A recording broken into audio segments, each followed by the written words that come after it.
What if you could help others to find the power to heal themselves? Physically, emotionally, and spiritually. When I started teaching my classes, it was in 2002, and I was just doing the past life regressions and contacting the subconscious part. But then as the time went on and we found how powerful this was and what we could do with it, a lot of the students began saying, you know, advanced past life regression doesn't really tell what it's all about. This is so much more than that. We think you should change the name. So it was a few years ago we decided to change the name to Quantum Healing Hypnosis Technique. And this is the healing technique that we've now been teaching it, well, since 2002, that's 12 years. What if you could time travel with them? Visit mythical places or angelic realms, other worlds, other galaxies. Help others to speak to their higher selves. You can. Dolores has taught thousands of people from across the world how to use QHHT, and now you can learn her method by going directly to dolorescannon.com. And don't forget to mention the discount code MORETALKS.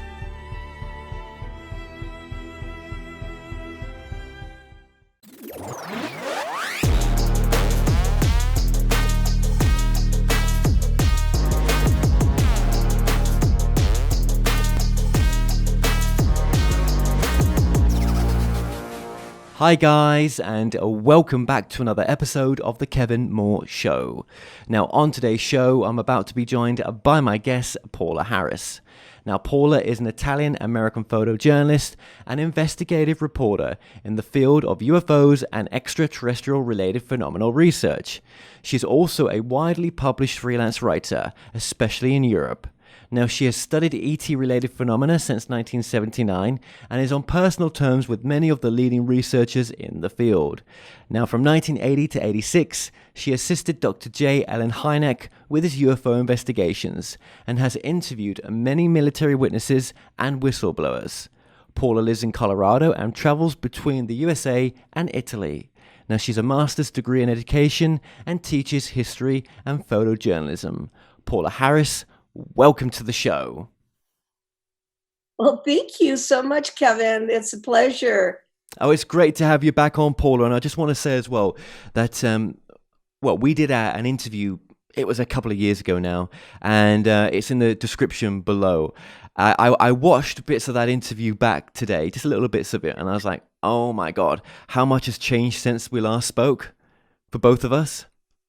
Yeah, well, it's, there's always something new in ufology. And I've got to preface by saying that my work is field research. I don't have any opinions. I don't get into conspiracy theory. I don't know what's going on, in the media world, but I work on certain cases. And working on cases, when I worked on the Amicizia case in Italy, that was like 4 years worth of work. I mean, it isn't like in a couple of months. I have to go track down everybody. When I was doing the Giant Rock group, because my personal belief is that the ufology of the 1950s only had human type aliens in them, and it was contact with human type, and then it changed in 1960 with Betty and Barney Hill, and then the Greys came in and they never left.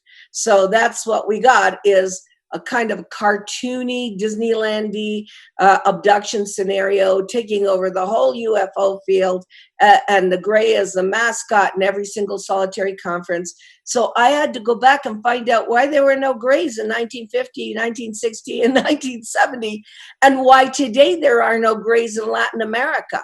So then I have to look at the history of what we look at as ufology and how the study was done, and who micromanages this that wants abductions to be the primary thing we're looking at. Absolutely. And when you research a case, you mentioned about 3 to 4 years there almost, right?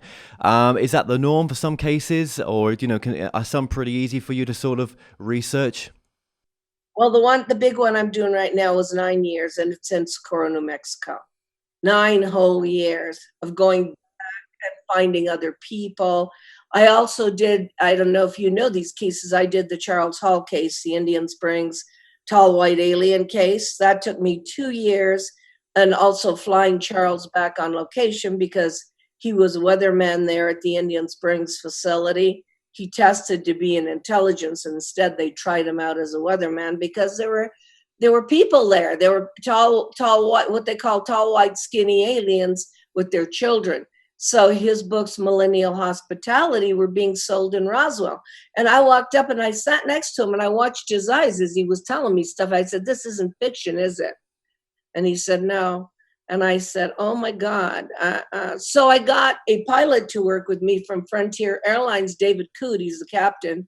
I said, "David, this is so crazy that this guy in 1965 was stationed at Indian Springs. It's the southern part of Area 51 and met these people with their kids." I said, "This is in line with what I'm doing, that the majority of the contacts with ETs are human type." And I did that case, and it took me 2 years to do that one, and flew him on location there in Indian Springs to tell me where everything was in the book. So when you're walking around with somebody and they have to repeat to you what they did, I know they're not lying. And then we keep working on it. You know, we called up the guys that work with him. I mean, there's so much to do if you're doing field research. But Kevin, nobody does field research today.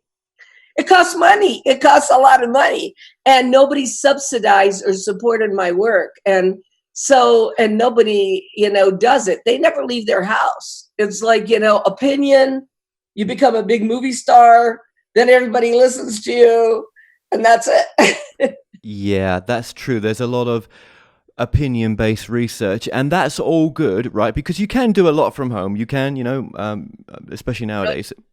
Well, but I have to end that on when I've been like doing my documentary on a whistleblower that's not who he says he is, right? I would never have done half as much, not even that much, if I hadn't gone on location and actually, Right. met people. It just would have never have happened. It's just it's too impossible. When you meet people, they tell you the truth, and you can look at them, Kevin, right? Yes, and backed up with some facts as well. And did you get the military records for a lot of the people that you looked into as well? Not.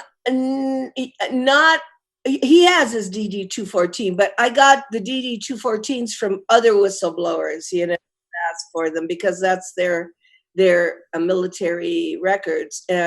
But I know that, I know Clifford Stone is retired Army. I knew Colonel Corso was colonel who worked at the Pentagon. That was my biggest story ever. I knew he worked in research and development. He never lied about it. I did get all of his records because our people, our own people, debunk the whistleblowers. We don't need the government. We don't need people from other countries. It's our own researchers. And the guy that went after Corso was Stanton Friedman.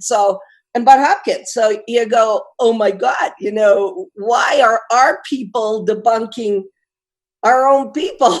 Yes, well, I mean, Stanton Friedman did the Bob Lazar as well, and there's a lot of questions around Bob that cannot be answered, and the case looks really, it doesn't fit, do you know what I mean? When you really look into the Bob Lazar stuff, but that's a lifetime's worth of study, and that's another conversation, right? But just, Stanton Friedman, did he get it wrong sometimes with other people? It's possible, but then again...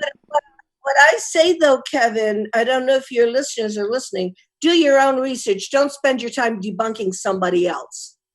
Do your own research. Yeah, I mean, I guess people, when they're brought by someone on a big platform, most people won't because, they trust that platform's done its research and due diligence. Do you know what I mean? That it's gone as deep as they can do to, and... I always say if you're going to bring someone on again and again and again and again and really give them a platform, you should really check them out, because and it's okay that if they've made it up and all there's things that don't check out and it looks like it's not true, it should be okay to come forward and say, look, I've got it wrong. But ego gets in the way and a lot of other things, doesn't it? Yeah, but see, I knew all about the secret space program stuff, and I did not spend my time debunking it. I did not spend my career debunking all of that. I'm not going to go into names. Those were media stars. They are movie stars. When I went to Europe, they were talking about these movie stars. They were not. I believe if you worked in a program that's that secret, they'd kill you if you sat on the stage and revealed. Right. They would kill your family. They would do something to you. They wouldn't say, hey, go make a lot of money. Go make $150,000. Logic. It's logic.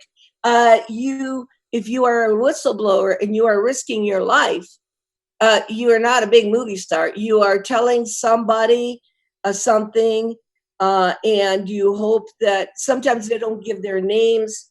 You hope that you're adding to the overall research. You're not on TV every 5 minutes.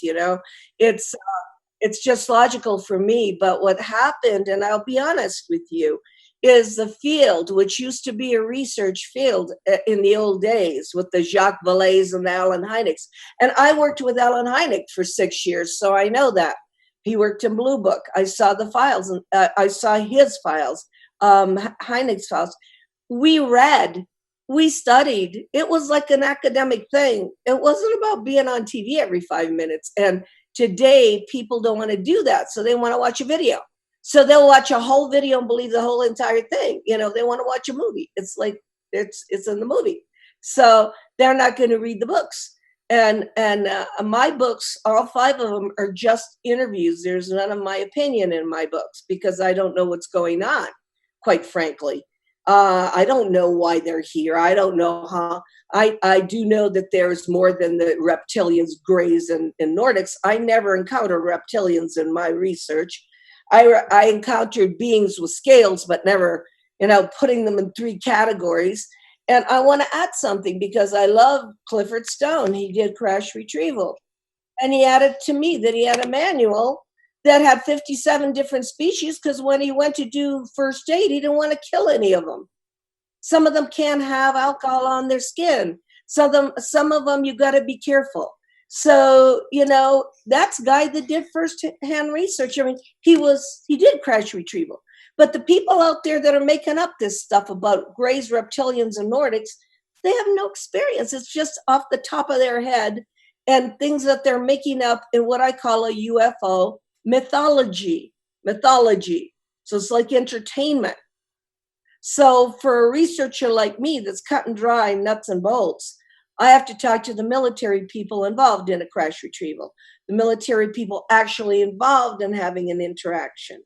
So, and the firsthand guy, the firsthand person.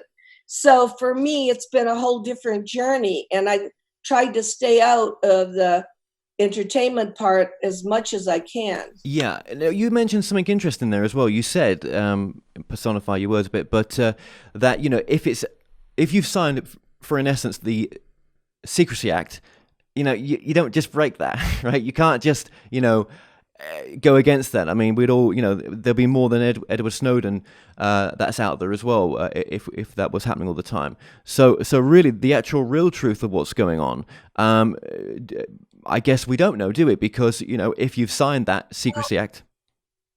You're British, and my hero is Gary McKinnon. He went through hell. He even tried to commit suicide. Gary McKinnon, who found those secret astronauts, and that's a real secret space program, those astronauts, because he was messing around with the computer. He did an interview at MUFON, and he just touched my heart because they came after him with both barrels loaded, threatened his family and everything. He was so threatened that he was thinking of committing suicide. He said he had the pills right there. That isn't somebody who's making $100,000. That's somebody that by accident found the names of astronauts that were not connected with NASA and found all of the stuff because he was messing around in an area on the net that he shouldn't have been messing around with. And he was kind enough to do that lecture. And he is a hero. I know exactly who he is because I remember his mother coming up on TV quite a bit back in the day when she, she was quite a high profile. She was in the end. They never talked about the UFO side too much. It was always about the extradition back to the US. But yes, right, yeah, yes, and Gary is still around. I mean, look, it's Gary's story. Did he actually see what he saw? Yes. Did he hack into the computer systems? Well, absolutely. There's evidence to say that. What did he really see? Well, we'll never know. But we want to take his word for it. That that if that's what he's saying, okay, it's very interesting. Does it really? It's difficult to say. He really saw it. Do you know what I mean? It's only his word, isn't it? Really. He had the names. He actually took the names. He actually wrote down the names. He did too much. He went a little bit too far. You don't say you hack into NASA's mainframe or computer programming and then say this secret list of astronauts, because his agenda, you have to look for the agenda. His agenda was not to be famous. It happened by accident and and he didn't make any money off of that. In fact, he was good. He got so much, he was so scared he was going to be extra. None of the guys that we're talking about that are media stars are afraid of being extradited anywhere.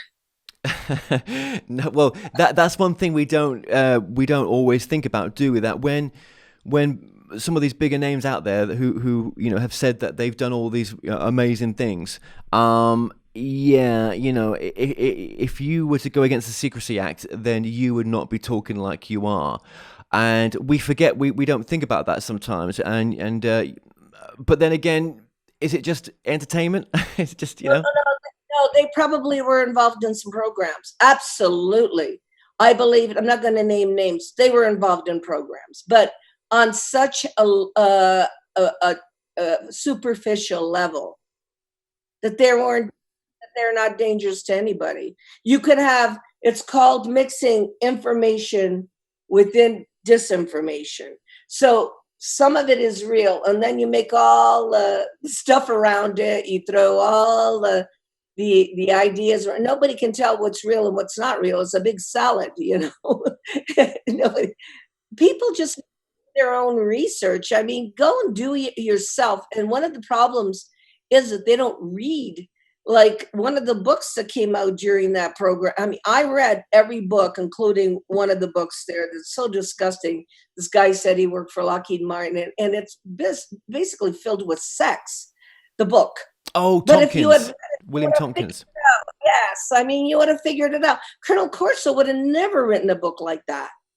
And Colonel Corso's Day After Roswell and Dawning of a New Age was strictly political. So people don't know that because they don't read anything. They didn't read the book. They don't read things. And I, in order to make a judgment, have to read all of it. And that brings me to this. This is the new book that comes out about Rendlesham. This is called Rendlesham to Redemption, and it's Steve LaPlume. And he was an 18-year-old security guard there. And his sighting came on January 28th. And you're going to get all the Rendlesham people coming out of the woodwork saying, where'd this guy come from? And all this. And they need to read the book, because in 2004, I was living in Italy and I got a call from Steve. And 2004 is, it's 26 years ago.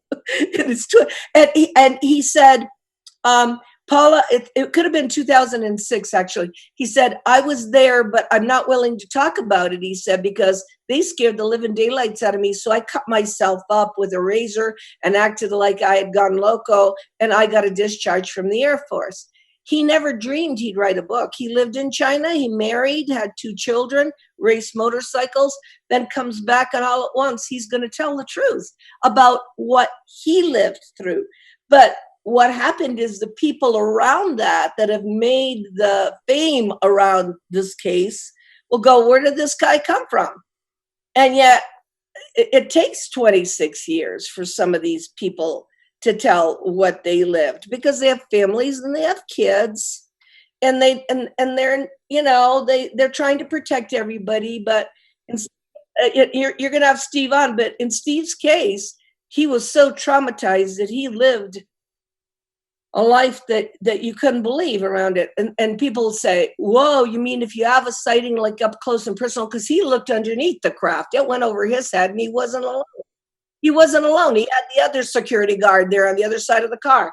And they'll say, well, I want to see a UFO up close and I want to see an alien. And I want to, no, it's for some people, that just turns your reality upside down and backwards, because then you have to look underneath and say, oh my God, it's real. And then they lied to me. They lied to me. So then everything else is not real. And then you have to make sense out of it. It's incredible. So people that say, I want to see an alien, they better think about, or an extraterrestrial. I want to see an extraterrestrial. I hate the word alien. Alien makes it sound like some kind of creature, but because most extraterrestrials, I mean, I'm doing work in Latin America, are human type. So they better watch what they wish for. Okay, and just thank you for that. Just going back to what you were saying earlier on as well, that about the sort of Secrecy Act and what people would sign. In relation to, the stories that are out there, when some of your whistleblowers, and I suppose that's what you would call them as well. Is that what you call them, whistleblowers? Yes. Yeah. When they've come forward to you, have they signed such a thing? Yes, Colonel Corso did. He told me that, first of all, it was General Trudeau that told him to write the book. He said the last one of us alive, should write the book.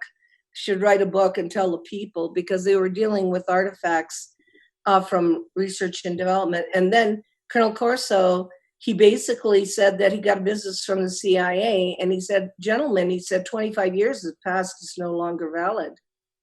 25 years, it was a 25-year limit. Some of these non-disclosures and some of these things have a time limit on them, so that it doesn't matter. A lot of secrets have come out and people have been okay, but you have to let time pass. You have to let it not be important anymore. It doesn't affect national security, because quite frankly, national security is important. You can't know everything, but if you wait long enough, like the Korean War, it doesn't make any difference. And so with Corso, it was that. With Clifford Stone, his son was killed in a motorcycle accident. He just said, "I don't care. I'm telling the truth," and he went. And he was on the Disclosure Project with Stephen Greer. Robert Dean, Major Robert Dean, he said, "I'm breaking my oath," but he said it publicly. But he was already an older guy. Do you think? Why is there not that ramification for them as much as there has been for people like Snowden, in a sense? Because Snowden isn't just UFOs. No. I know, absolutely. But obviously, these people, the UFO is probably a pretty high-ranking secret, is it not? Do you think? No, that much. My kids won't even talk about this. They think it's irrelevant. They've never read my books, and they've never seen my videos. And when I say, and I'm pretty well known, and so when I say to my daughter, "Aren't you?" "No, Mom, it has nothing to do with my life." But taxes or stealing money from the government or something has something to do with their life. UFOs has nothing to do with their life. So for you and I that have an interest in this and are curious, because we want to know if we're not alone. You and I are not like the average guy that goes to work, that goes to a factory, that goes to work and doesn't care if there's any UFOs at all or any extraterrestrials. We're curious. It's a curiosity. Yeah, because what does it really mean that there's a reality out there, that there's potentially something else. What do you think it means? Well, Robert Dean, whom I loved very much, for the people that knew Robert Dean, I had him in my home in Rome at least 5 times. He was a guest. He was NATO, he was stationed in Brussels, and during the Cold War, he saw pictures of UFOs, and it was dangerous for national security reasons because the Russians thought they were ours, and we thought they were the Russians, and we could have started a third world war. So on a national security issue, it's very important to know if they're UFOs. But Robert wasn't like that. Robert said, if we ask if we are not alone, if we ask if we are being visited, if we ask if they want us to spiritually grow, we ask those questions, we find out who we are as a human species. Who are we as a human species? When you look up into the stars, we're not alone. No, and what is the future for that, do you think? What is the bigger meaning in that? So we're not alone, and does that mean then that we have the potential to go beyond where we are now and go to other planets and galaxies as well? And what does that really mean? Does that mean that we would dissolve this whole way that we're living right now, that the ideas of the few here, the poor and the rich would we would all be equal, to be honest? That is it that type of utopia, or is it there would always be the divides and the the problems? Well, I don't think that if they're people coming from other planets, and in the time of Giant Rock, 1950s, Howard Mangiaroferro, Angelucci, George Van Tassel, George Adamski, whoever, and in Italy we had Eugenio Siracusa. In South America we have Sisto Pasquale. So I've talked to all these people, the Amicitia. Those guys aren't using money. They're not doing what we're doing. They have something called collective consciousness, which means basically they have a society where they do what's good for everybody. Well, this planet has free will. They do what's good for number one. So when you have a bunch of people doing good for number one, you're not going to really elevate your consciousness. So I think what the story is that we are on a path of destruction of some kind. And all that a sighting does, if you're into Close Encounters of the First Kind, remember I work with Hynek, Close Encounters of the First Kind, Second Kind, Third Kind, Close Encounters of the Third Kind is contact. If you're getting a sighting, which is the first kind, what you're getting is a wake-up call. You're getting, it's there, what is it? And then you have to examine everything else. So I think they're just here to wake us up to the fact that everything is not okay. Whether we have COVID or not, I mean, COVID is also a wake-up call. It's everybody stop the wheels. Everything is not okay. You got a choice. You want to change it or you want to go back to the way it was. So I think with ETs, it's the same thing. The Latin American contacts are mostly ecological. The destruction of the Amazon rainforest, the glaciers melting, the fact that, we have all these fires. They're going, you want to keep doing that? You want to keep doing this stuff? Because if you don't wake up, you're not going to have a planet to live on. What you're doing, and of course the Native Americans are going, you're killing your own mother. This planet is your mother. What in the world are you doing? So I think if somebody asked me what this was all about, it's a wake-up call for humanity. Some people are going to just ignore it, and it's okay. And some people will do something about it. And those people that are going to do something about it is maybe us in the media, in the communication field. Me as a writer and as a communicator, you as spreading what you believe to be the truth and so forth. That's all we can do.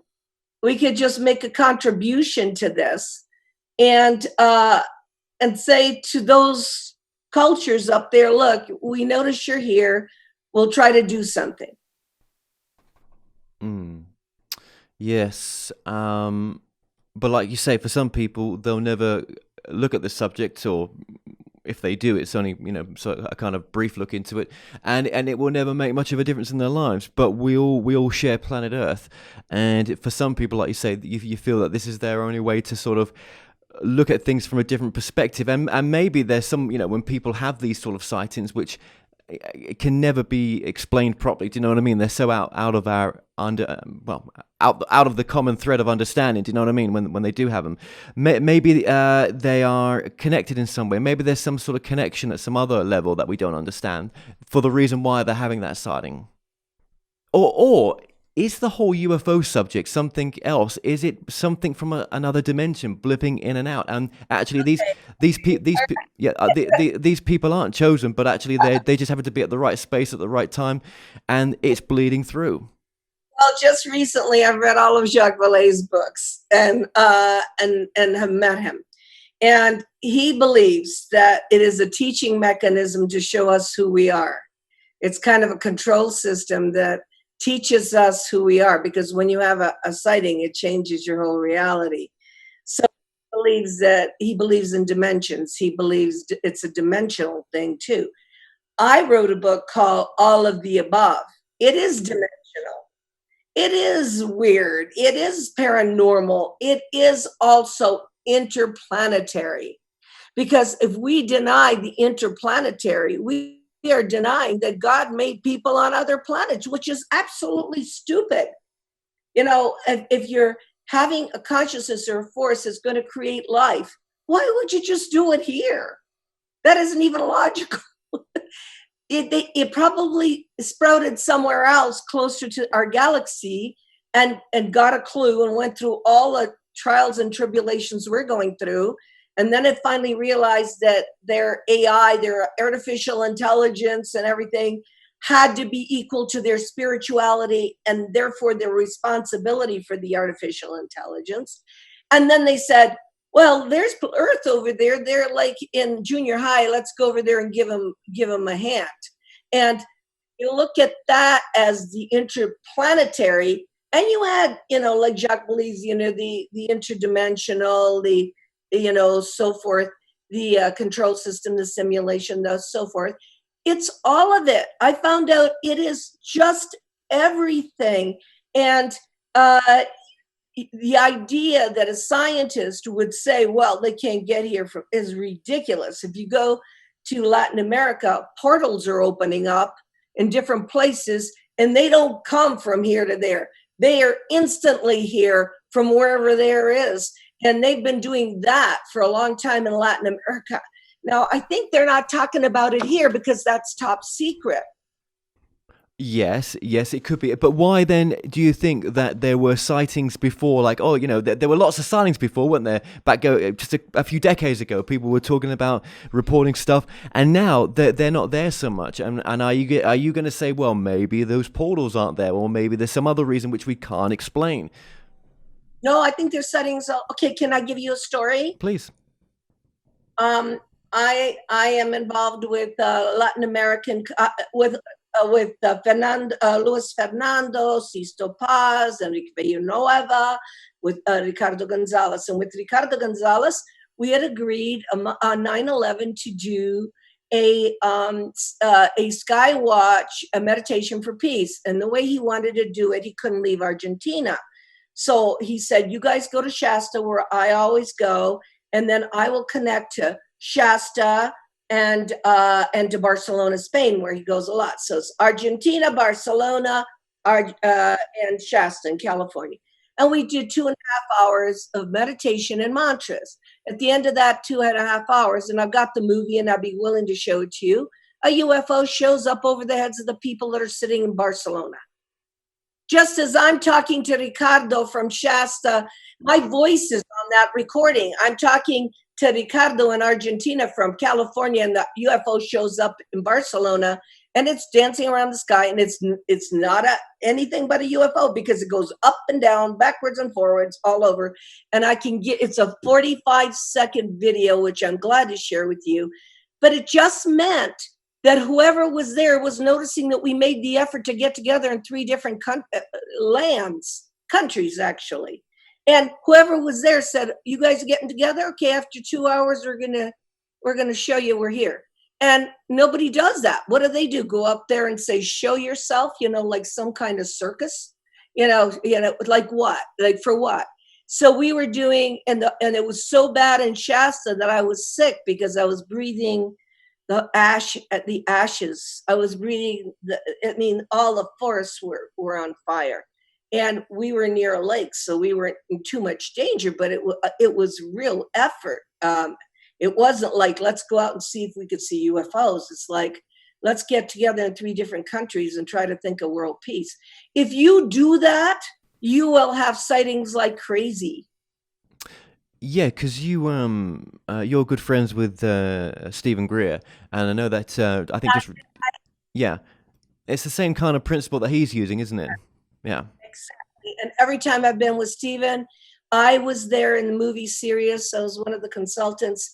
I was there when that huge UFO came over our heads, and 2 F-16s came from 2 ends of the spectrum. The UFO was over our head. It was stopped for quite a while, and then it just zips away when the 2 planes came. Now, those 2 planes didn't know what they were going to see. They were just given coordinates. They were just given coordinates where they were supposed to go. They weren't saying, you're chasing a UFO. They weren't told that. I'm positive, because I'm sure they were shocked. But that's in the movie, the very beginning of the movie Sirius. And then I've been with Stephen Greer. I've been with him in Durango, Colorado. I was with him in Arizona. But then again, his intention is different. It's totally quiet. Nobody yells, screams, and acts silly. There's no, calling, and it's just be quiet and meditate and say, we're here. We know you're there. Could you just, give us a hand here? I mean, well, I suppose, just even talking to you right now, just to get my hand on this, the whole idea of the UFO research and what you've been doing all these years, it does point to, there's more in our reality than we can possibly understand, I think, and just to be open that whatever that is, it'll be it'll be more than our lifetime to figure it out. Do you know what I mean? But it does show the possibilities of that we're much more than what we think we are, and if that is the case, which it seems to be, then what are the possibilities for even what you can do with your life? Do you know what I mean? And happiness, and what it means to be human, and to be here, and that life is precious, isn't it? It's so short. It is, and we're more than we think we are. We are connected. Everything is connected. Everything is connected. When Edgar Mitchell, who was a good friend of mine, in fact, I was the only journalist invited to his funeral. He's Apollo 14 astronaut. When he told me he was on the moon, and he was doing these experiments with ESP. In those days, it was the cards, like the circle, the square, and everything.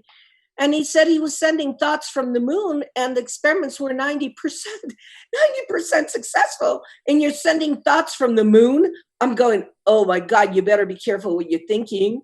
You better be careful. If his thoughts are coming down to Florida from the moon, then what does that mean? That thoughts travel the speed of light. Thoughts are important, and if you're having negative thoughts or hateful thoughts or thought that they can destroy stuff, and if you're having nice thoughts and peaceful and harmony thoughts, then that can also make things grow. So that then Mitchell comes back, he starts noetic sciences, he brings over Uri Geller, they start looking at the paranormal, they start looking at quantum physics, entanglement, then they look at quantum physics explaining something that already exists, okay? So we know that everything is one, and this planet is all separated. So then we need quantum physics to explain something that we know to be a fact, that all particles in time come together as one. So then if you internalize that, then you don't make mistakes and do stupid things. But people, again, this planet is an experiment and free will. That means if I want an ice cream cone, or if I want diamonds and I have to steal them from somebody, it doesn't matter who I hurt. I want what I want. I don't think other planets do that. I think other planets are more Christic. Remember, the message of Christ was basically, don't do harm to your neighbor as yourself.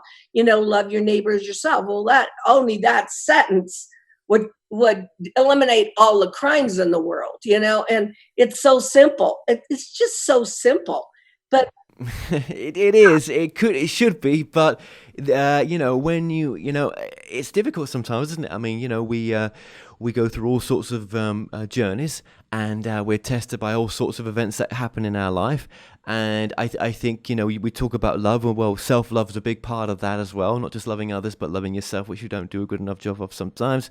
I mean, it's almost like people talk about, the idea that maybe, there are certain events that happen in our life because they are at some undescribable level, meant to be, maybe with free will.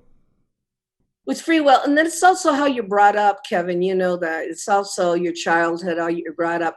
But I think I love the saying that the Dalai Lama says. He says, your enemy is your greatest teacher. Oh, yes. Oh, yes. No matter what level that's at, what intensity is that is at. Yeah, there's always something to learn there. There is. And maybe even to learn forgiveness, shall I say? It sounds so simple, but it's not. Compassion. It's not, yeah. It's not easy. There's no way that I qualify for that stuff. There's no way I qualify. I'm pretty harsh because I'm Italian and very passionate. However, I have it in my brain. I mean, it's in the brain. It's like I think about it, but doing it is a whole other thing. It's in the brain, but it's these are ideas that you and I are throwing out. They're ideas. Of course. And there's, and I suppose when people first get into this field, when they're looking for something more than religion, or they've walked away from religion, or it's just whatever, they're on some sort of curiosity trip, where they know this, maybe that there's something beyond this, right? And they get into this field. It can be very confusing sometimes because there's so many people out there with different opinions, and I really think, if you could just go out there and try to use some discernment of what feels right, and if it leads you in the wrong direction, well, I suppose all paths lead somewhere in the end, don't they? And I suppose you will get there in the end. But I mean, what am I trying to say? You need to use logic as well. I'm not saying don't use logic, right? But I think as well that if something is so far out of reality where it's not in shared reality, so you're listening to something and it's like so beyond shared reality, I would say that the alarm bells should go off and your discernment should be there, and you want to be saying to yourself, well, how useful is that information? Well, I have this theory that the reason why we have so much negativity is people don't know where to put it in the box. I mean, they're usually brought up in religion, so it's everything's demons, everything's alien invasions, everything's insanity. There are no alien invasions. If they had done that, they would have done it when we exploded the atomic bomb, which is the most dangerous thing we ever did to them.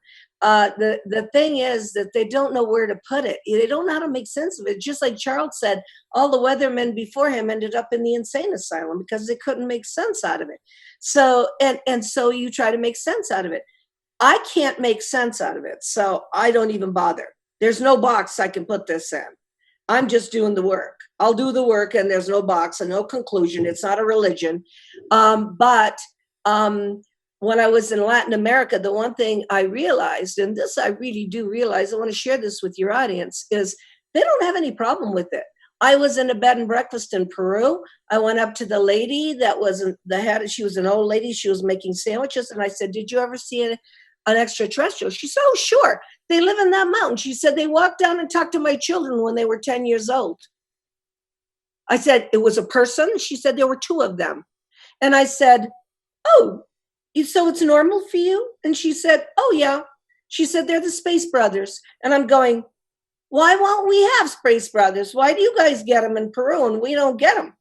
And I realized that's very dangerous, because then you'd ask them to go have a drink at Starbucks with you, a cup of coffee. And that the controllers of the planet, and it's not the government, but whoever controls us does not want you bonding with a space brother. Because that is more dangerous than having you believe you're abducted and they've taken from you a genetic material where they can keep you under fear. Everybody's afraid. You see these creatures and they can keep it nice under a box, because if some space brother came up and asked you a cup of coffee, that would be bad. So, I realized that it's also the agenda of the governments not to have that be that these extraterrestrial cultures or even these interdimensionals could ever be part of your reality. They want to keep you under fear. And then I ask you the question, why weren't there any graves before 1960? Where'd they go? So, I think a lot of this, there's two problems in the UFO field. If you have contact, then you become the messenger and you become big movie star and everybody comes to you for advice and all this and you're special. Everybody's special. Nobody's special. I've had contact. I'm not special. That's one thing. The other thing is that we have these people that are supposedly top level ufologists that have never done any research. And I'm going, do you know this case, and this case, and this happened in Russia, and this happened in Peru? What about Luis Fernando in Bolivia that goes under Lake Titicaca? What about the Amicitia case, which is amazing? What about where these 10 extraterrestrials bonded with these 10 Italians? I met Stefano Brescia, who did that. I have the voice of the ET speaking on the phone to the Italians. And, I'm going, do you know that it's more than what you think it is if you want to study this? So, it's interesting. That's why you're doing the show. It's just interesting. Just look at it as interesting. Don't attach any value judgment to it. It's just interesting. I guess then, I guess one thing I want to ask you as well is, out of all the sightings and cases that you've looked into, what was the most interesting? And you've probably mentioned one or two of them, but is there one that really stands out?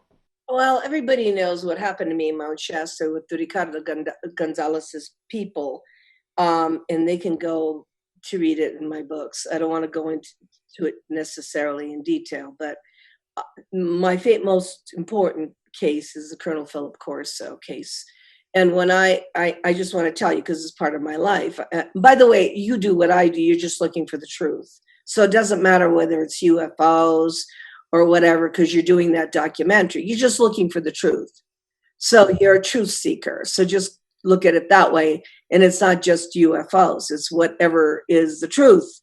So, when I went to meet Colonel Corso, it was in 1997, the 50th anniversary of Roswell. And I tell everybody this, I don't want to do it. I was living in Italy and I told my boss, I don't want to go. I was having problems personally and everything, the boyfriend and everything. I said, I'm not going. He goes, you're going because everybody's there. It's the 50th anniversary.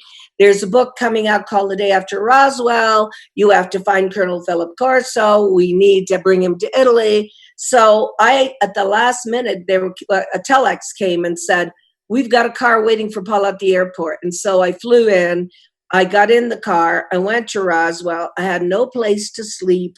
There was everybody there. John Mack, Michael Heseman, Whitley Strieber, name them all, Linda Howe, Bud Hopkins, all of them. They were all there. The whole world was there.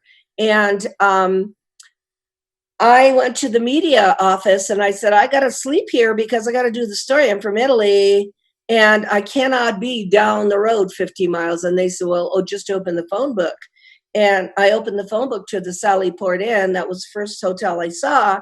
And I called them and they had a room for 3 nights. And it was a room next to Colonel Corso. So somebody was orchestrating this. Then I meet Corso and he says to me, I've seen you before. And I said, no, you haven't. No, you don't know me. And he goes, yes, I do. I've seen you in another dimension before. And then when he came to Italy, explained where in Italy he had seen me. And then he said, when I came to his room, when he came to my room to give me 2 books to bring to Italy, and he gave me the interview, it was an interview, Kevin, that I don't want. I knew the book was about back engineering, and I wanted him to tell me what he back engineered and where it went. Now, remember, Colonel Corso got his artifacts in 1960s, Kennedy administration. The Army Air Force broke off in 1950 1940, I think it was, let's see, in 1946, they broke off Army this way, Air Force B, it was Army Air Force. So they had the stuff. The Air Force had the stuff. Colonel was Army. So when he got the stuff and he went to big industry, and I realized that that was the secret of ufology, that it's in the hands of the military industrial complex, and they're never going to tell the truth because they're making money off it. So he sat there and he said, he said, I was the head of a missile battalion in White Sands in 1957. And he said, I'm convinced that there were two craft, 47, 57. One showed up 10 years later in 57 that I saw. And I said, what do you mean you saw it? And he said, well, he said, it was in the desert. He said, I drove over to it with my car. I was alone, he said, and it was appearing and disappearing. There you go, the appearing and disappearing, the dimensional thing. He said, and I threw cactus under it. He said, and it squashed the cactus. And when it squashed the cactus, I realized it was physical. He said, from the left-hand side of my periphery vision, out of a cave came a being. And it was not a gray, it was a little man. He had a helmet, and he had also a silver band with a red stone in the middle. In fact, I wish I had the picture of it because it's in the book we printed in Italy called A Dawn of a New Age, which is his original manuscript. And he said the being came over, and Colonel Corso, being Sicilian, pulls out his gun, and he said to him, friend or foe? And then he turns around to me as I'm sitting in the hotel room with him, not wanting this interview because I don't want to hear it. I don't want to hear it. And he says, he pointed the gun. He said, Paula, can you? And I said, friend or foe, guess what he said? And I said, he said, neither. Remember, I'm not your friend. I'm not your enemy. Neither. And so Colonel said, the being said, would you shut down your radar so I could take off? And the being, and Colonel said, I know you people. I know about you extraterrestrials. What can you offer me? And the being said, a new world if you can take it. And those are the words in Stephen Greer's new movie at the very end. And he wrote it on a napkin. So here's Paola Harris, who doesn't want that interview because the guy's going to look like a crazy old guy. And I'm going, I'm not doing this interview. I want to know about what you got, from the crash. I want to. I kept that interview in my mind until he died 2 years later. I never printed it because I was afraid that everybody would think he's crazy. But you want to think about a new world if you can take it, and you want to think about COVID, and you want to think about the stopping of the order the way it is, and the possibilities, and what this being was trying to convey to Colonel Corso. And then Colonel Corso did let him go. He called the main command and said, shut down the radars, and the thing took off. And this is not a lie. It's Colonel Corso's real, true contact experience, which I didn't want. So what was interesting?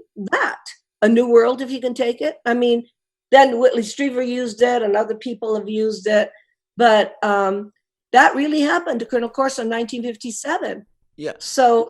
I mean, look, it sounds incredible. It sounds amazing. And I know I actually went to see Corso's son in Florida. I actually had an interview with him just about 2 years ago. He showed us all his documentations and his military stuff, and told me this incredible story. But some of the stuff that his son did say off camera was a bit over the top. Do you know what I mean? Yes. Yeah. Remember, he was not involved. When I was dealing with it, his son, I think, wants a certain amount of notoriety and certainly money. So I don't support that, in that the lawsuit that Colonel Corso had was against Bill Burns and Neil Russell and Productions, which was the co-author of the book. Colonel Corso, when he died, got zero minus zero. After he died, I think that his son and Bill Burns, came to an agreement. So we need to just look at Colonel Corso's testimony. Colonel Corso was there. His son's testimony was very interesting, what he had to say about his father's work, honestly. And his son was a really nice guy as well. But there was just some weird, some really out there stuff that his son told me at the end of it, like he was some sort of Christ, I can't even remember what he said now, but so almost like some. He was chosen. His dad was chosen, and some sort of gatekeeper. Well, no, his dad was a special guy. His father was, but that isn't what he's saying now. He's talking more about himself, his son. But Colonel, yeah, that's the part that I'm not gonna, Colonel Corso. Remember, I told you he said he saw me. Well, I dragged him up a street in Rome. I said, "Where did you see me?" He said, "Up this street." And I walked up Via Sicilia, and I said, "When did you see me?" And he said, 1944. And I said, "I was born in 1945. And he says, "Well, you see that church over there?" He said, "A guy dressed as a Renaissance guy jumped out, and he had a knife, and he tried to kill me, and I shot him. And I brought his body to Ferrara, the chief of police." Now, how can a guy from the 15th century jump out of a church with a knife, and Colonel Corso really kills him?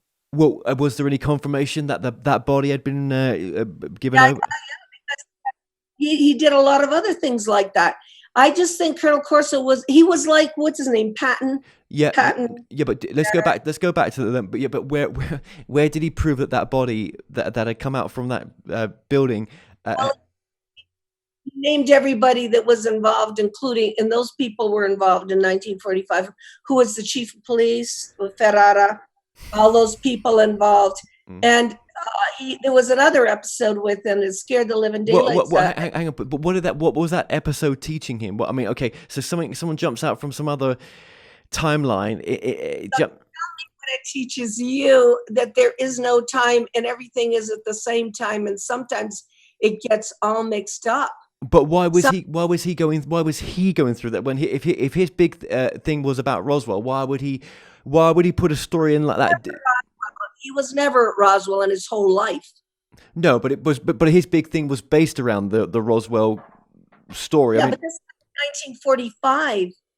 Roswell's 1947.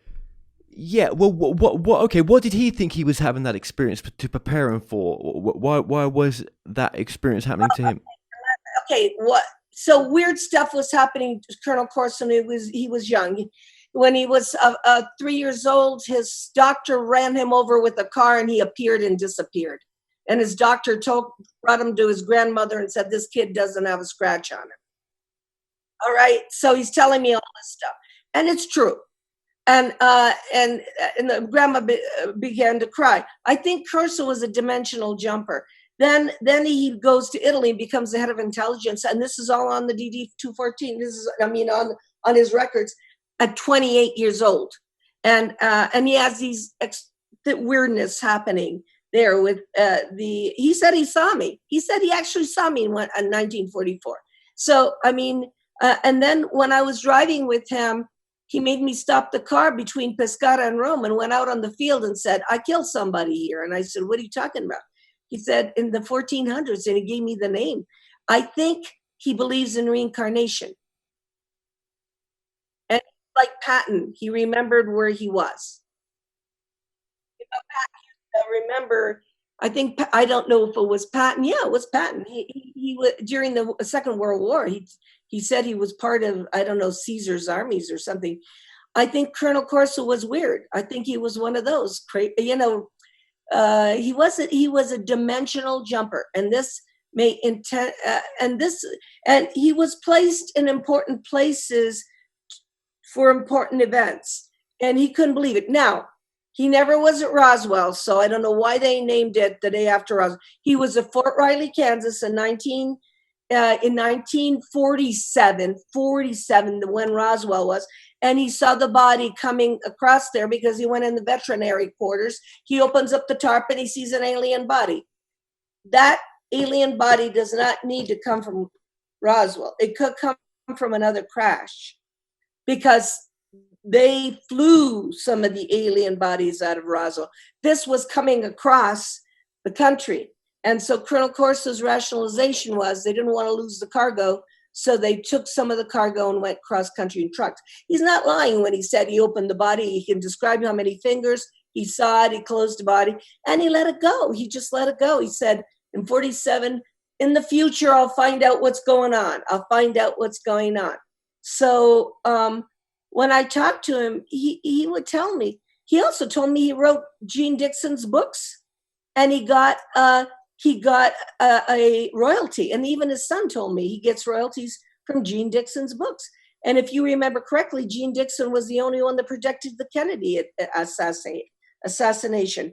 So Colonel Corso was involved in intelligence, heavy intelligence work. And do you think that would have been available for some people to find out that information out, that just with this DD-214s? Because obviously people have looked into him, and they've said that actually he never had the clearance that some people say he had. I get my book, the Conversations with Colonel Corso, that has 5 pages of all his military records, all of them, where he was stationed and so forth, all of them, right from the government. Have you ever looked into Kevin Randall's dismissal of Colonel Corso? Because he's quite... Can I just tell you, all the Roswell guys wrote books, and when one book looks like it's going to be more successful than another book, they make it their life to debunk it without even knowing.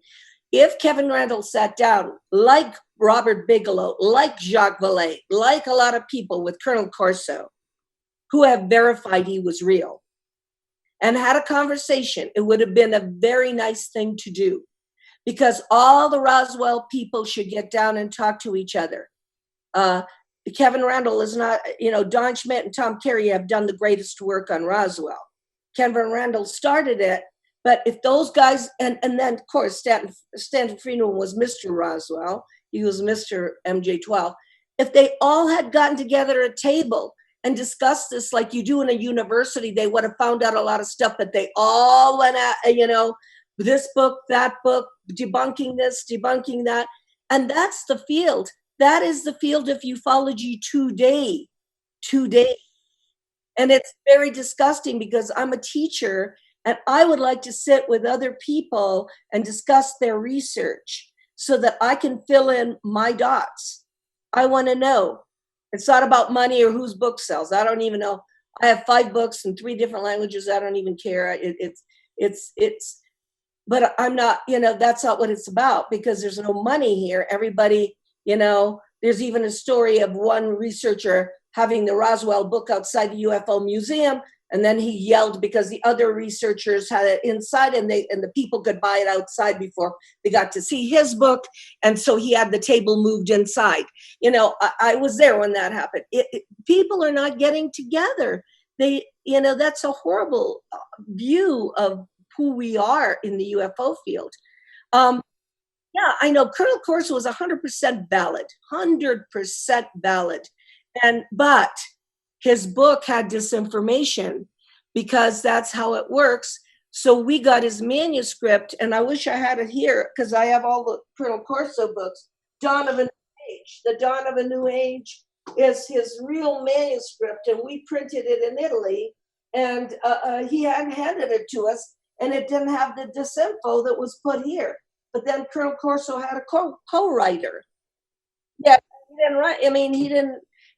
The Dawn of a New Age, when we got it, it was all in handwriting. It wasn't. It was some of it was typed, but so we in Italy printed Dawn of a New Age. We printed his original notes. So I don't even want to go to whether he. The man. Just before he died, he called me. Very angry. He was and I loved him. I just loved the man. He was so nice. And he was angrier than you can imagine. He said, Paula, I'm sorry I ever wrote the book. There are a bunch of vultures in this field, and he went off. And I said, but I'm not like that, girl. I said, I would never do that. And he said, I'm sorry I ever wrote the book. And so he died a very unfortunate death. And, that's just one. You should see what they've done to Clifford Stone. You should see what they've done to other whistleblowers that are real, that are, actual military people. Even Edgar Mitchell, that went out and wanted the Roswell files opened. He got criticism too. It's if you're a hero and you try to do something good, or and there's books involved in conferences and money and all that. it's just disgusting. I have just come back from Rice University, Kevin. I am 75 years old. I want all my stuff, and it's all here in my house. It's all my files is going to Rice University.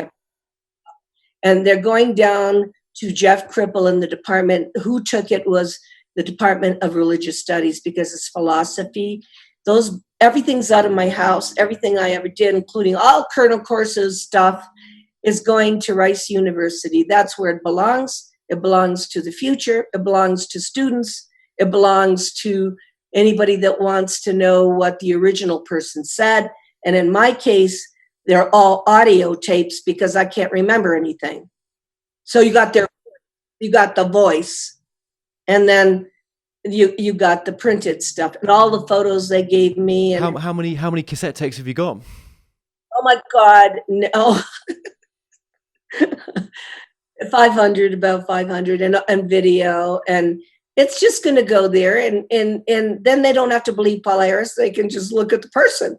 They could look at Edgar Mitchell giving me the interview. They could look at Dan Bursch giving me the interview. They could look at Uri Geller talking to me. They can look at these people. They can hear their voice, and it's not me. I'm just good because Dan Bursch, that's a name that was debunked quite a bit, wasn't it? Dan. Well, I mean, what do you think of Dan Bursch nowadays? Do you think it's true, or do you think it's not true? Absolutely true, but he did what he was supposed to do, and he went back to working in microbiology. He's working on the Ganesh project. I had to go to Dan Bursch 3 times before I decided to do his story. I didn't want to do it because it was done by everybody else, and it was done pretty badly. And I thought that I don't believe this guy. He's like, I'm not going to do it. But then the 3rd time I went back, I said, oh Lord, this is so bizarre. And he said, Paula, he said, you're the only journalist that has been critical, and doing the right thing and asking me the right questions. And I did the story, and I bonded very much with Dr. Dan Bursch. But Bursch was a microbiologist who went through hell, but he dealt with a time traveler. And so I'd already dealt with time travel with Bursch. So by the time I got to South America, and the Yapunians are time travelers, and a lot of those other guys, and it's stupid to say time travelers because there is no time. I realized that I had set in motion something that's going to make sense. So my interview with Dan Bursch is in my books. I think I don't know which one. He talks about the looking glass stuff, which is portal opening portals, which, Grant Cameron talks about this too. You should interview Grant Cameron on portals and this kind of stuff, because I work with him a lot, and it took me a long time to do that case because I wasn't convinced that I don't buy everything, so I have to be convinced that and the only way to do that, Kevin, is looking at the person. Their body language, what they want, if they ask for money, if they, what their intention is. I can't do it on a telephone or, video. Yeah, I know. I don't know nothing about the Dan Bursch story except that people have, I know there was a picture that surfaced online with him at some point, in sort of religious clergy type clothes and stuff. Yeah, what do I know about Dan Bursch? But I know that some other big platforms covered him, and they weren't the most critical thinking platforms. Let's say that. Because when I do a story, I stay with it for a little while. I don't do it and walk away. And I went back to see Dan Bursch twice in Las Vegas after I did the story. And once he was in the laboratory, he had an accident and shattered his glasses. So, he was very willing to talk to me again, but he wanted to not be in the public eye. He wanted it out and then over. He didn't want it out and be a movie star and everybody follow him and all that. He wanted it out and over, out of the picture. What was Dan Bursch's main thing? Just in a couple of sentences. What was he pushing? Okay, Dan Bursch was involved in Area 51 research on a J-Rod. The J-Rod was a being that looked like us but had grayish skin. In fact, the J-Rod was evidently a survivor of the Kingman, Arizona crash, where they only found one ET in there. And the J-Rod was being used to explain why he had mutated like that. And what the J-Rod had said to Dan is that he came from a planet, and I've got to go back and look where it was. He had a wife and child. In fact, Dan was in a hazmat suit and was told not to communicate with this being. He said we had a nuclear disaster, and this was what we turned into. So we had to leave and go into another planet. And he had a family. And he said that he volunteered so that the biomedical could get an antidote to when this happened, because his skin was oozing with oil and he was having trouble with his skin and everything. So Dan said that when he went in there, he got the whole thing right there as a download as he walked in. But then he also explained to me that the needle they used was so big that when he put it into the J-Rod's arm, he felt the same pain the J-Rod did. So the J-Rod had done something to Dan where they were in symbiotic always and symbiotic communication. And then the sample, very much what, I've heard of this before. He took the sample and put it in one of those dispensers like the bank has, and went out, and he said he tried not to bond with him because it was a job. He was being offered the job of his life, he said. They came to him and said, "You're doing boring work. Do you want to do something incredible?" And this is what was incredible. But the idea of time travel came out of that. And then I had to wrap my mind around it. And that was hard. That was hard. I mean, it just sounds so far out of reality. But if that was his story, I mean, did you ever feel that when you're around people like Dan Bush, that actually he had, heard the story from someone else and put a spin on it, and it wasn't actually his original? No, he talks like a microbiologist. He's a scientist. You could see he's a scientist. But then also I have done the Michael Wolff story, and you must have heard that. And he worked at S4, and he worked on cloning. So the two of them are explaining to me what S4 is in Area 51. When you work with a batch of guys that have worked at S4, you know what S4 is, what part S4 is. And so in Michael Wolff's case, he's working on cloning. So biological stuff is going on there. Sure. I mean, but what proof did he have? I mean, there's no proof he can say, look, here's pictures with me doing this. Here's a picture with, the J-Rod, or here's a picture with me. Top secret stuff. You're going to have a picture. Well, that's my point then. So if that's, absolutely. Of course you can't, right? But then how would you get away with talking about it? Well, in his case, he was supposed to just talk about it and go away, and he did. Well, who's letting him do that? No, but it was part of the MJ-12 disclosure. What he said was there was a fight inside MJ-12. He named them all. He named all the new MJ-12 people. He named them all. There's a whole list of them. For people who do their homework, they should go look at it. The name of the book that he wrote is called Why Eagles Disobey. And he said there was fighting in between the intelligence community. Half of it wants it out and half of it doesn't. So half of it that wants it out is going to support a Dan Bush, a Michael Wolff, a Colonel Corso, and the other half is going to try to shut them up. The other half is not going to put them on TV. The other half is going to scare the living daylights out of them and their families. So the one that wanted out say, you're going to be the hero, or you're going to go out and do it. And the other half is going to say, we're going to kill you. We're going to destroy your life, and we're going to make you look bad. And so this fighting about disclosure is happening all the time. So I don't believe in disclosure. I don't think it's ever going to come out, and it doesn't even matter, because I've done enough firsthand interviews with military people and intelligence people and astronauts, that I know that it doesn't matter. It really doesn't matter, because I think you could put an alien in front of the president of the United States or a UFO, and they're going to think it's Disneyland anyway. They won't believe it if they see it. And then I'm going to make another statement. This is going to be revolutionary. A lot of the people in our field don't even believe in UFOs. They don't even believe it.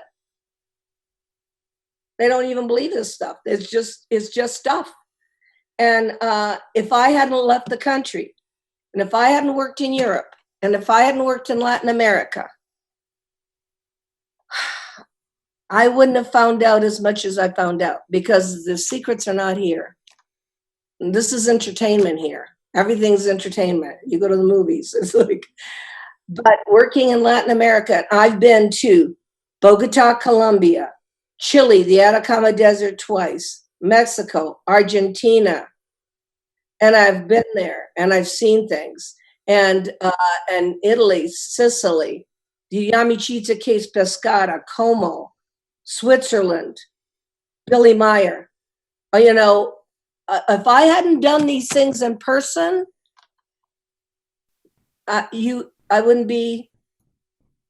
Believing it. Yeah, because you say about Billy Meyer that there was basically that you feel that he was truthful in what he said, but there was a cult that was based around him.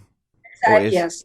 Yeah. Yes. He's still alive, Billy Meyer, isn't he? He's still. He's very old. He's there. He's very old. He's there, and a lot of it is, it gets mixed up. It gets all messed up. But the initial interviews. The reason why I believe so much, apart from the fact I was there and I saw the hole in the tree that was shot and everything, was that I spent 4 hours in the Tucson airport with Wendell Stevens, that I consider the best researcher in the world. Wendell Stevens, Colonel Wendell Stevens, APRO, Aerial Phenomena Research Organization. I worked 6 years with Alan Hynek. I didn't just come out of the woodwork. I'm sitting with Wendell Stevens, and he says to me, Paula, he said, I was in the chalet when the ETs called, the Pleiadians called Meyer to come two towns over. And he said it was snowing, and Billy walks out and his footprints disappear after a few minutes.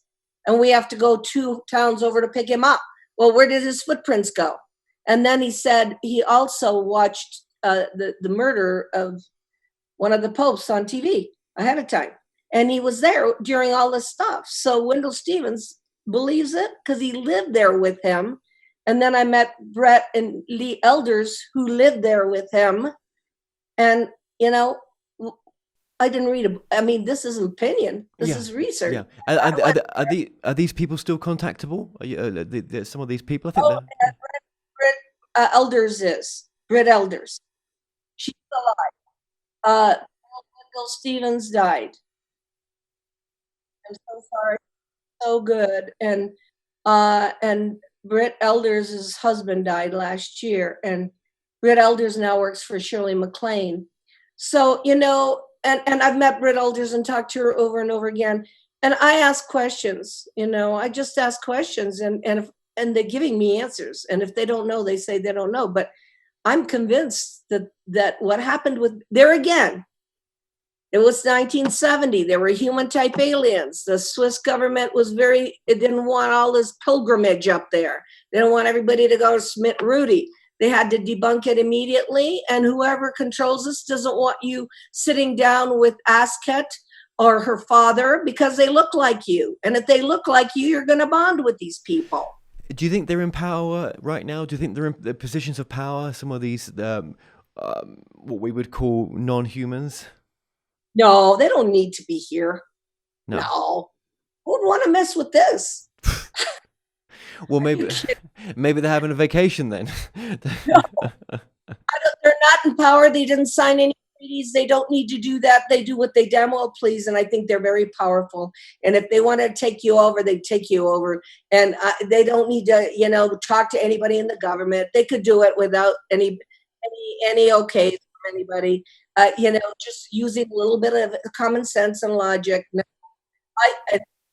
Yeah. What would you say then is an important message with the work that you've done that you'd like to sort of leave with us, maybe, if there is one? Read. Oh my God. I have so many books. You can't even get Michael Wolff's Catchers of Heaven anymore. Look at this. This is a real picture of an ET on the back. That he was. This is one. There's the contactees, Michael Zerger. I just talked to him from Tokyo today. The contactees. That's George Hunt Williamson.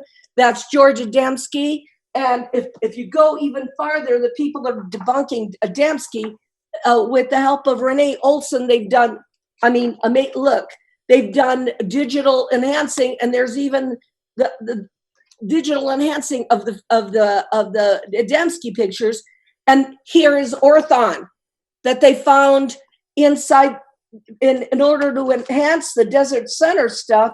He appeared in one of the photos, and I was just there. Here's the UFO at Desert Center. Everybody debunks this case, and I went to Desert Center to this spot where the Orthon had put his feet down, and George Hunt Williamson had done plaster casts of the shoes. What else do you want? And here's Amicizia, which is the Italian case. The 10 Italians that met with the tall people, the W-56s. And the reason why it's called W-56 is because it happened in 1956. All the big stuff happened 1950, 1960, and 1970. 1960 were the first abductions, so then it switched over.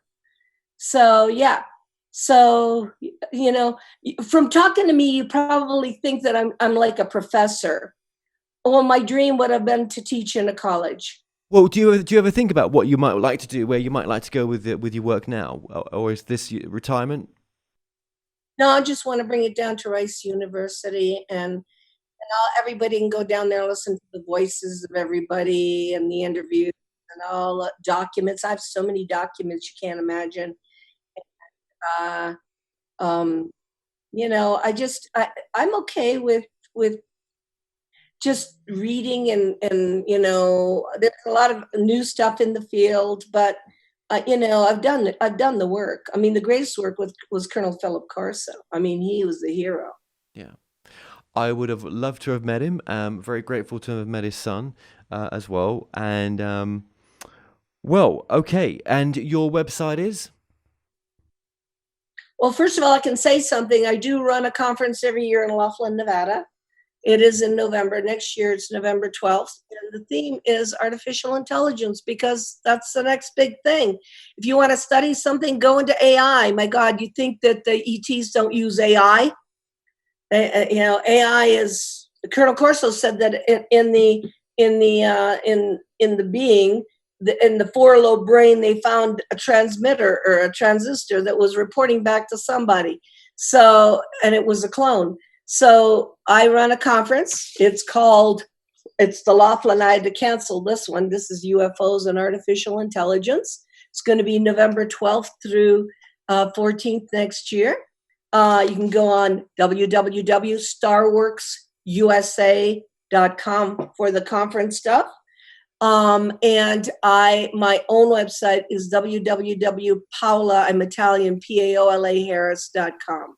Wonderful. Okay, well, we're linking that in the description below, including the conference and your books on Amazon as well, which are also available from all good bookstores. Your details have been coming up on the screen throughout this podcast. Paula, I just want to say thank you so much for this extended and long interview. It's been lovely to speak to you. Thank you.